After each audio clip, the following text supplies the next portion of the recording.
O Senhor esteja convosco. Proclamação do Evangelho de Jesus Cristo, segundo São Lucas. Glória a vós, Senhor. Naquele tempo, os publicanos e pecadores aproximavam-se de Jesus para o escutar. Os fariseus, porém, os mestres da lei, criticavam Jesus. Este homem acolhe os pecadores e faz refeição com eles. Então Jesus contou-lhes esta parábola. Um homem tinha 2 filhos. O filho mais novo disse ao pai: Pai, dá-me a parte da herança que me cabe. E o pai dividiu os bens entre eles. Poucos dias depois, o filho mais novo juntou o que era seu e partiu para um lugar distante. E ali esbanjou tudo numa vida desenfreada.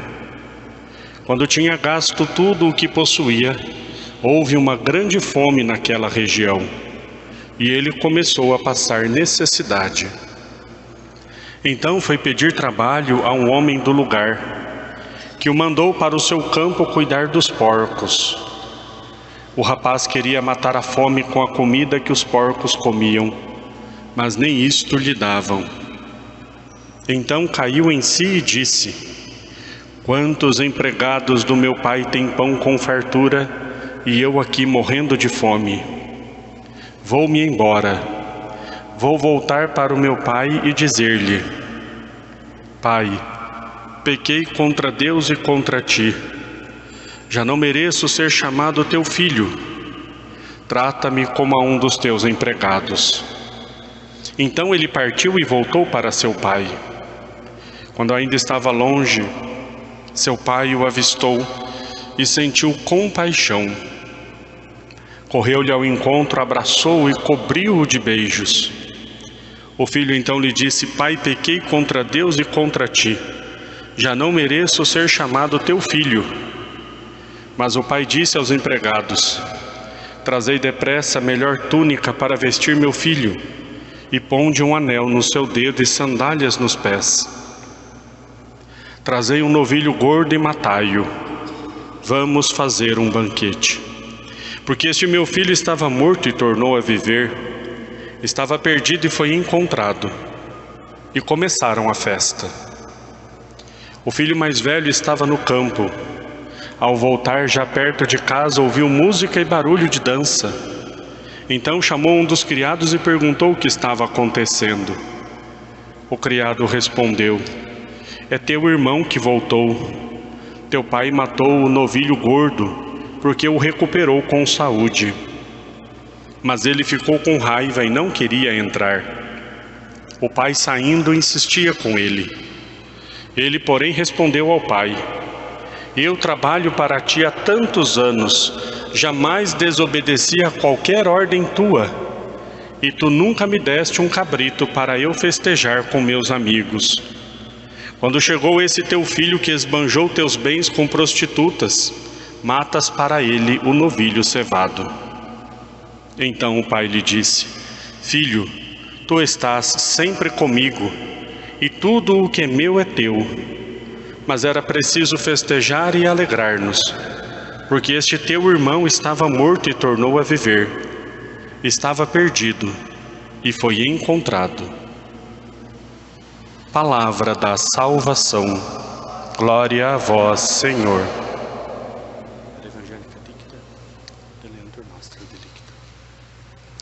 Ó Maria concebida sem pecado, rogai por nós que recorremos a vós.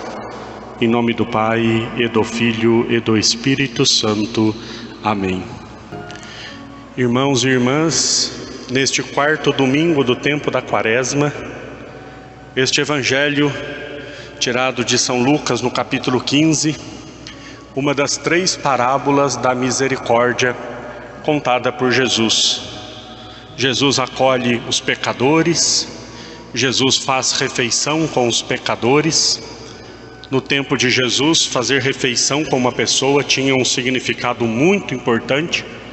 Significava ter comunhão com aquela pessoa, ter amizade com aquela pessoa. Tanto que Jesus institui o sacrifício da missa através da refeição, da última ceia. para os mais íntimos, seus apóstolos, a quem ele ordena sacerdotes. Jesus, então, nessa comunhão com os pecadores, acolhendo-os, é claro que é criticado, é claro que recebe dos fariseus essa dura crítica. Olha, ele faz refeição com os pecadores, como se dissesse assim, ele é como aqueles que ele acolhe. Mas na lógica de Jesus, ele inverte essa lógica. Em todo o Evangelho nós vamos vendo Jesus fazendo sempre o inverso do que os judeus acreditavam. Por exemplo, os judeus acreditavam que se alguém sadio tocasse alguém que tivesse lepra, o sadio ficava impuro. E Jesus toca no homem leproso e é o leproso que é purificado. E vários outros exemplos de Jesus invertendo esse pensamento dos judeus. Em vários momentos Jesus faz refeição com os pecadores, e não é Jesus que se torna pecador, são os pecadores que se convertem. Quando Jesus entra na casa de Zaqueu e faz refeição com ele, Zaqueu de pé solenemente diz, eu vou doar metade dos meus bens aos pobres, e se eu prejudiquei alguém vou devolver 4 vezes mais. Jesus responde, hoje a salvação entrou na tua casa. Os fariseus ainda não tinham entendido essa dinâmica de Jesus. Então Jesus conta 3 parábolas para dizer a eles o quanto o Pai é misericordioso. A primeira parábola é aquela que nós bem conhecemos, quando Jesus disse, se você tivesse 100 ovelhas e perdesse uma, não deixaria 99 no aprisco, 99 no deserto e iria atrás daquela que se perdeu? E eu responderia que não vou arriscar perder 99 para ir atrás de uma, mas Deus tem outra lógica. A segunda parábola é aquela da mulher que perde uma moeda dentro de casa, varre a casa, acende uma lâmpada, quando encontra a moeda, chama as amigas para fazer uma festa. E a terceira parábola é a parábola do filho pródigo. Um pai que tinha 2 filhos, e o mais novo então diz ao pai, pai, dá-me a parte da herança que me cabe. O que significa pedir a herança enquanto o pai está vivo? Significa que aquele filho matou o pai. Herança é quando o pai morre, né? Quando o filho então pede a herança, ele estava declarando que era órfão.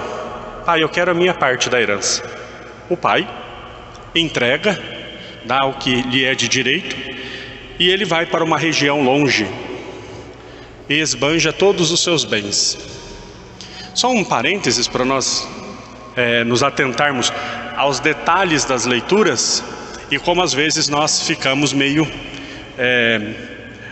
às vezes a gente vai reproduzindo algumas coisas e não tem muita noção, né? Geralmente nós falamos assim, né? Com o que aquele jovem gastou o dinheiro? Né? Ele gastou dinheiro com prostitutas, né? Com farras e com festas. Não é isso que o texto diz. O texto diz que ele gastou dinheiro numa vida desenfreada. Quem disse que ele gastou dinheiro com prostitutas foi o irmão mais velho que estava com ciúmes e com raiva. O irmão não sabia também, disse porque estava com raiva, né? E nós já geralmente atribuímos isso como verdade, mas diz aqui que ele gastou dinheiro numa vida desenfreada. O fato é que ele se viu sem dinheiro, consequentemente sem amigos. Sabemos muito bem quando o dinheiro acaba, os amigos também vão embora, né?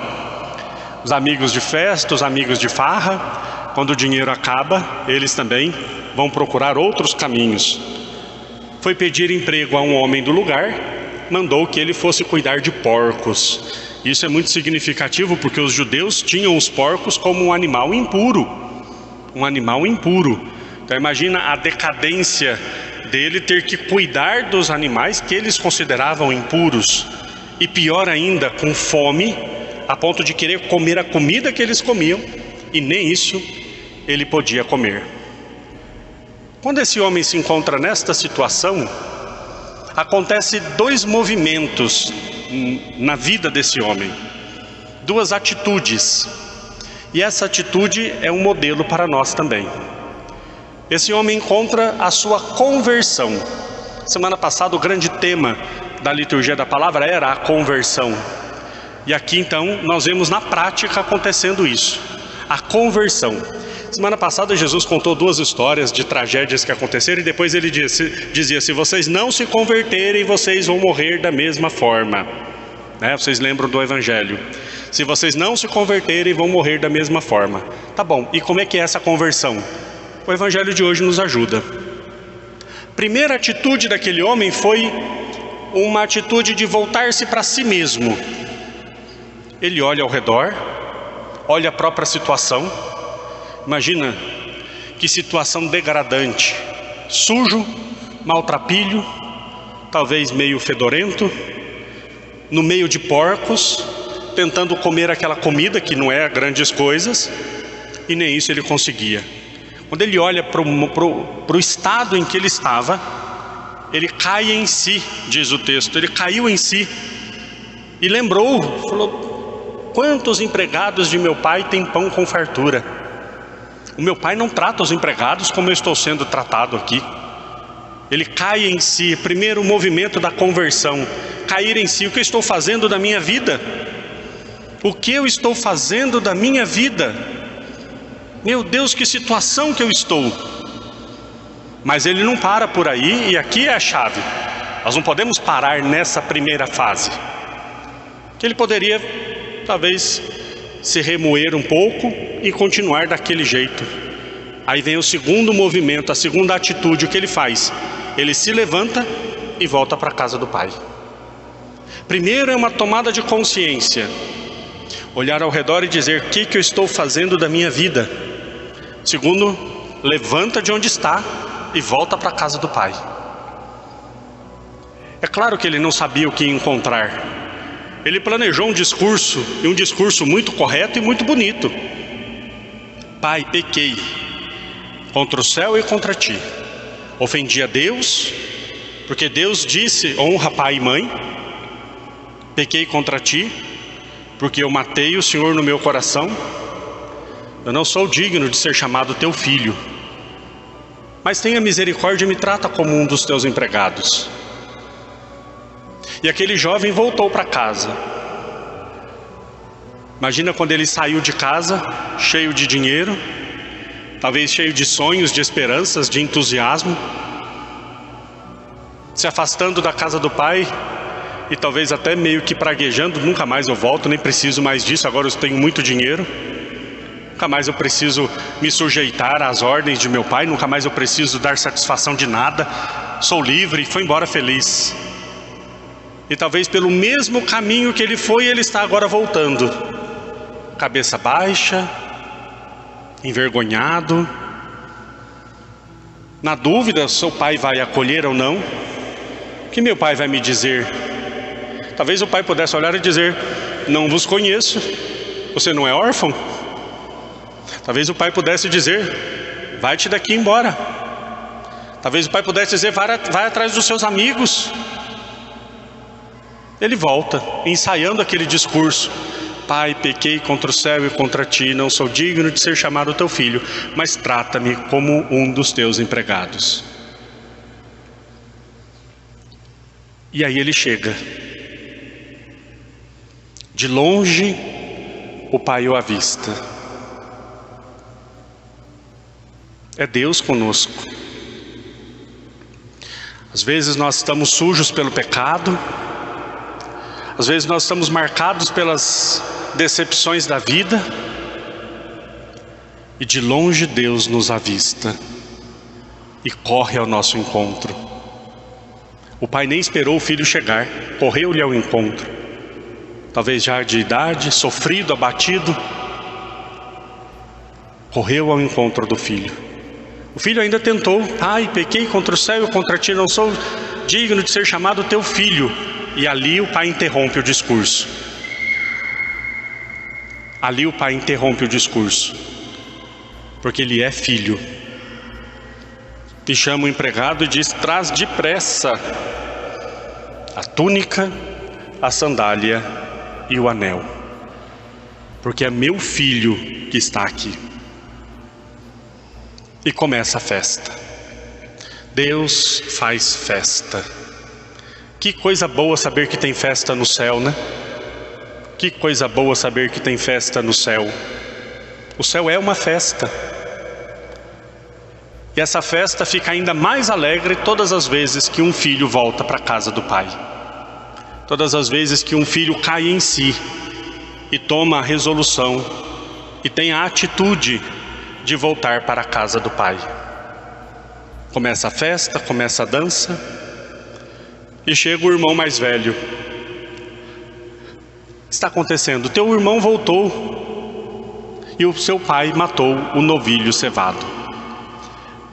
Essa informação é muito interessante porque diz o novilho cevado. O filho mais velho, o irmão mais velho, não ficou tão bravo por causa do irmão ter voltado simplesmente. Ele ficou bravo com o pai, porque o pai acolheu o filho com festa e matou o novilho cevado. Que novilho cevado era esse? Será que não era um que ele estava reservando para ele? Será que não era um que ele queria para ele? E qual é a indignação dele? Eu estou aqui há tanto tempo, nunca desobedeci uma ordem tua, e o Senhor nunca me deu um cabrito para eu festejar com os meus amigos. Não cogitou festejar com o pai, né? O Senhor nunca me deu um cabrito para eu festejar com os meus amigos. Agora chegou esse teu filho, já não considero irmão, esse teu filho, e você mata para ele o novilho cevado, aquele que eu estava guardando para mim. Olha os ciúmes do irmão. O que o pai responde? O teu irmão estava perdido e foi encontrado. O mais velho diz, esse é o teu filho, e o pai diz, é o teu irmão. É o teu irmão. Deus vai sempre reservar o melhor para acolher os filhos que voltam para a casa do pai. E qual é o grande banquete? A Eucaristia.